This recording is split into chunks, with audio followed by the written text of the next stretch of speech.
Shalom, selamat pagi Bapak Ibu dikasihi Tuhan. Kembali lagi kita akan bersama-sama membaca dan merenungkan firman Tuhan. Namun sebelum, mari kita berdoa. Terima kasih Bapak yang baik. Kami bersyukur untuk berkat kekuatan kesehatan sehingga sepanjang malam hingga pada pagi hari ini kami bisa bangun tidur dengan sehat. Semua itu adalah karena berkat Tuhan. Terlebih lagi pada pagi ini ada kesempatan bagi kami untuk membaca dan merenungkan firman Tuhan. Tuhan hadirlah di tengah-tengah kami, buka hati dan pikiran kami, supaya firman yang kami baca, kami renungkan, kami dapat melakukan dalam kehidupan kami hadap hari. Terima kasih Bapak yang baik, kami sambut firman-Mu penuh dengan ucapan syukur. Haleluya, amin. Baik Bapak Ibu, mari kita buka kitab kita dari dalam kitab Filipi pasal 2 ayat 1 sampai dengan ayat 11. Namun saya hanya membaca ayat yang kelima bagi kita semua. Mari Bapak Ibu menyimak dalam kitab masing-masing. Hendaklah kamu dalam hidupmu bersama menaruh pikiran dan perasaan yang terdapat juga dalam Kristus Yesus.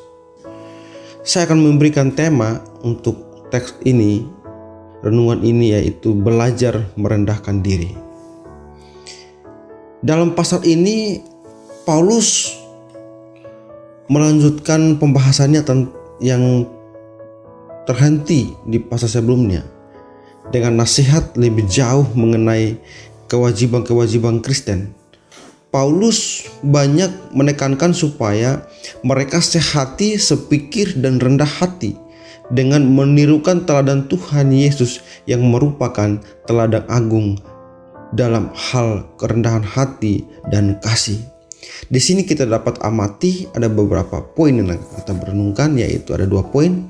Yang pertama, pedoman agung Injil yang disampaikan kepada kita, yaitu supaya kita saling mengasihi. Ini adalah hukum kerajaan Kristus, pelajaran dari sekolahnya, lambang keluarganya. Hukum ini digambarkan oleh Paulus pada ayat yang kedua, sebagai menjadi sehati sepikir dalam satu kasih, satu jiwa, satu tujuan. Kita menjadi sehati sepikir ketika kita berada dalam satu kasih. Orang Kristen harus menjadi satu di dalam perasaan. Sekalipun mereka bisa tidak sepaham, inilah yang selalu menjadi kekuatan mereka dan selalu menjadi kewajiban mereka. Cara ini pula lah yang paling mungkin membuat mereka memahami sesuatu dengan lebih baik. Dalam satu kasih, perhatikan sebagaimana kasih yang wajib kita tunjukkan kepada orang lain. Maka demikian pula mereka terikat untuk menunjukkannya kepada kita. Kasih Kristen harus berupa kasih yang timbal balik. Kasihilah dan engkau akan dikasihi. Satu jiwa, satu tujuan, tidak berselisih dan bertentangan, atau melaksanakan kepentingannya sendiri-sendiri, tetapi bersama-sama sepakat di dalam perkara-perkara besar yang dari Allah, serta menjaga persatuan roh di dalam perbedaan-perbedaan yang lain. Perhatikan di sini ada nasihat di ayat yang pertama. Betapa luar biasa mendesaknya kewajiban tersebut. Paulus sangat mendesak jemaat Filipi karena mengetahui bahwa hal itu akan menjadi bukti yang luar biasa akan ketulusan kita dan menjadi sarana yang luar biasa untuk memelihara dan membangun tubuh Kristus. Inilah alasan supaya mereka memiliki kasih persaudaraan. Yang pertama, dalam ayat yang pertama ada beberapa hal yang kita renungkan. Yang pertama, karena dalam Kristus ada nasihat. Perhatikanlah, kamu mengalami penghiburan dalam Kristus.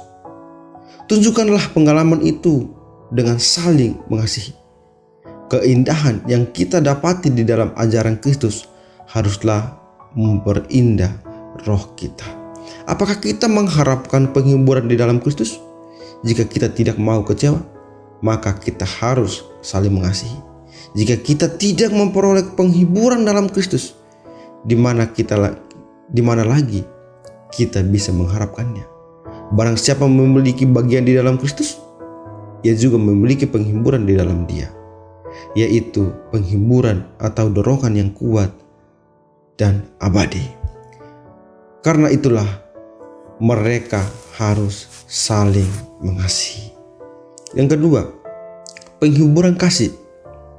Jika ada penghiburan di dalam kasih Kristen, di dalam kasih Allah kepadamu, di dalam kasih kepada Allah, atau di dalam kasih saudara-saudaramu kepada kami, maka dengan mempertimbangkan semua ini, hendaklah kamu sehati sepikir.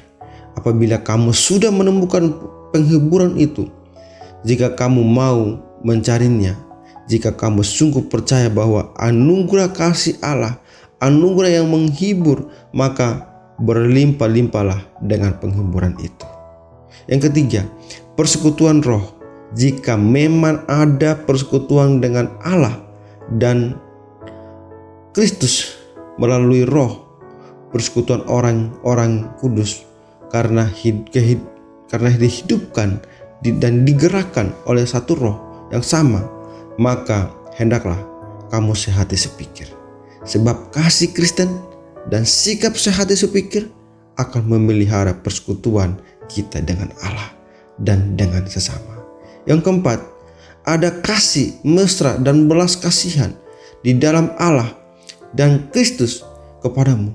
Jika kamu mengharapkan manfaat dari belas kasihan Allah kepada dirimu sendiri, maka kamu harus menunjukkan belas kasihan satu sama lain. Apabila memang ada belas kasihan di antara pengikut-pengikut Kristus, jika semua orang yang dikuduskan cenderung memiliki rasa iba yang kudus, maka tunjukkanlah itu dengan cara seperti ini. Betapa kuatnya semua pernyataan ini.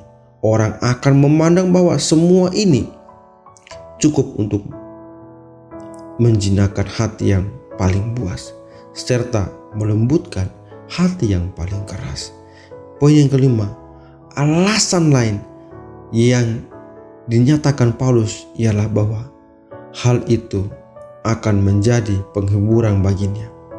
Sempurnakanlah sukacitaku melihat jemaat sehati sepikir dan hidup di dalam kasih merupakan sukacita bagi para pelayan Tuhan. Selama ini ia telah dipakai untuk membawa mereka menemukan anugerah Kristus dan kasih Allah. Sekarang katanya, apabila kamu telah memperoleh manfaat karena mengikuti Injil Kristus, apabila kamu memperoleh penghiburan di dalamnya atau keuntungan darinya, maka sempurnakanlah sukacita dari pelayananmu yang hina ini, yang telah memberitakan Injil kepadamu. Paulus mengemukakan beberapa cara untuk mewujudkan hal itu.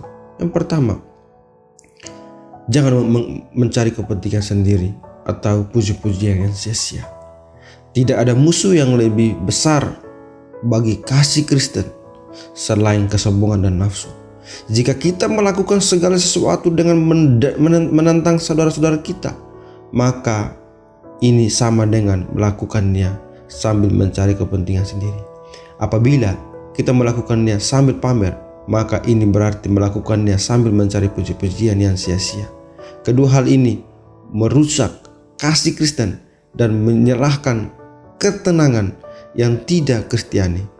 Kristus datang untuk melenyapkan segala perseteruan. Karena itu, janganlah sampai ada roh pertentangan di antara orang Kristen. Kristus datang untuk merendahkan hati kita. Karena itu, jangan sampai ada roh kesombongan di antara kita. Yang kedua, kita harus dengan rendah hati menganggap yang lain lebih utama daripada diri kita sendiri. Kita harus keras terhadap kesalahan kita sendiri dan penuh kasih kepada ketika menghakimi orang lain. Cepat dalam mengenali kekurangan dan kesalahan kita sendiri, tetapi sigap untuk mengabaikan dan membiarkan kekurangan orang lain. Kita harus menganggap kebaikan yang ada pada diri orang lain melebihi kebaikan ada pada diri kita sendiri. Karena kitalah yang paling mengetahui bahwa diri kita tidak layak dan tidak sempurna. Yang ketiga, kita harus menaruh perhatian pada kepentingan orang lain, bukan dengan rasa ingin tahu dan mau menghakimi atau seperti orang yang suka mencampuri urusan orang lain, melainkan dengan kasih dan bela rasa Kristiani. Janganlah tiap-tiap orang hanya memperhatikan kepentingannya sendiri, tetapi kepentingan orang lain juga. Roh yang mementingkan diri sendiri merusak kasih Kristen. Kita tidak boleh hanya mempedulikan nama baik, kenyamanan, dan keamanan kita sendiri, tetapi juga harus peduli hal-hal tersebut pada orang lain. Kita juga harus bersukacita akan keberhasilan orang lain dengan tulus, sama seperti keberhasilan kita sendiri. Kita harus mengasihani sesama kita seperti kita mengasihi diri kita sendiri, dan menjadikan masalah mereka seperti masalah kita sendiri. Pada poin yang kedua yang akan kita renungkan bersama hari ini, di sini ada sebuah pola Injil yang dikemukakan supaya kita tiru, dan itu merupakan teladan Tuhan kita Yesus Kristus. Hendaklah kamu dalam hidupmu bersama menaruh pikiran dan perasaan yang terdapat juga dalam Kristus Yesus. Perhatikan, orang Kristen harus memiliki pikiran Kristus. Kita harus memiliki kehidupan yang menyerupai kehidupannya apabila kita ingin memperoleh manfaat dan dari kematiannya. Jika orang tidak memiliki roh Kristus, ia bukan milik Kristus.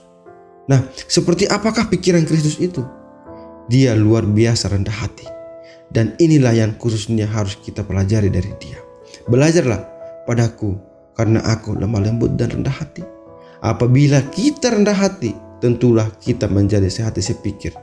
Dan jika kita seperti Kristus, tentulah kita akan rendah hati.